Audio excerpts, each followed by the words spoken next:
If I could walk away from the entire year knowing I'd helped save someone's life, you'd be like, wow, what more, if anything else happened that year. I guess I felt the other aspects of my work hadn't been so immediately transformative.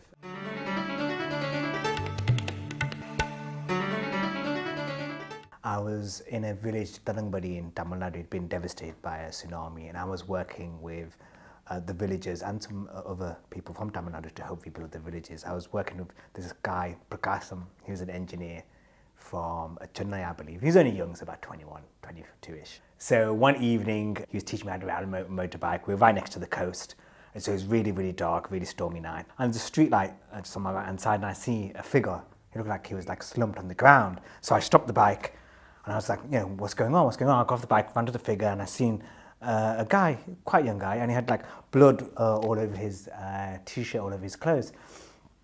And I was like, what's going on? What's going on? My Tamil wasn't great. And Prakasham, he came running up behind me. I said, Prakash, what's going on? Has he hurt himself? And I was trying to communicate with the guy.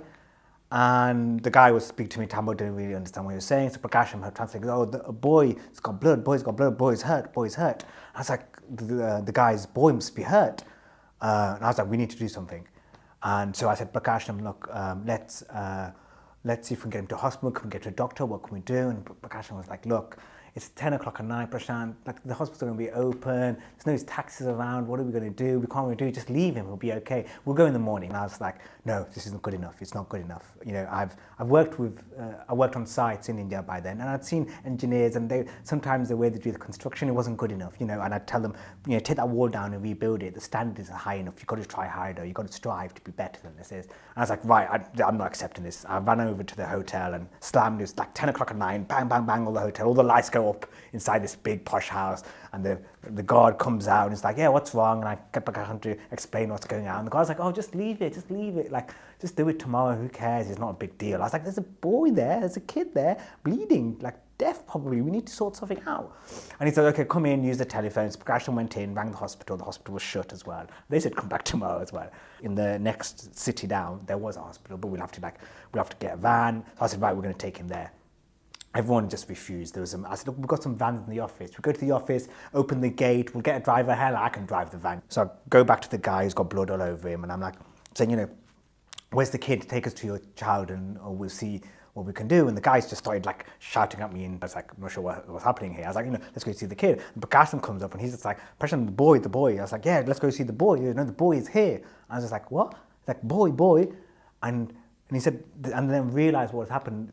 They wasn't talking about some young child. It's the guy in front of me, and he'd hurt himself. He'd got a small cut on his face here, and it's just some blood had fallen on him. And I'd realized I'd caused this whole fuss. And the guard opposite the hotel, I learned afterwards, he sees him every night slumped on that lamppost. And he said, it's just what he does. It's not like it's everyday thing. It's not a big deal. And I had been so caught up, and everybody, the drunk guy was angry. He's just like, why are you getting all these people around to point at me? The guard was like, why are you waking me up at 10 o'clock at night? I had been so eager to do the right thing, to be the good person, to be of the model citizen, to be what it is to be a good person. And I knew at that moment what the good thing was to do. I was not going to accept any excuses. And I knew that was the right thing to do.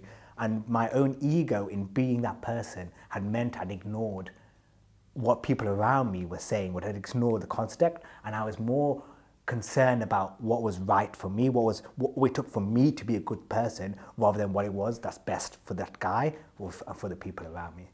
The project was progressing, but wasn't really progressing that much, and there wasn't that much happening. And I really wanted to, this was a way for me to to prove to myself that I was making a difference. If I could walk away from the entire year knowing I'd helped save someone's life, you'd be like, wow, what more, if anything else happened that year.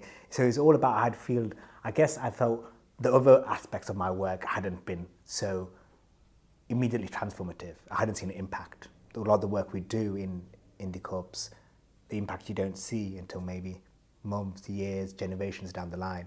Here was something in front of me. Just by shouting at people and putting my foot down and being stubborn, obstinate, I can make a difference. Or so I'd thought.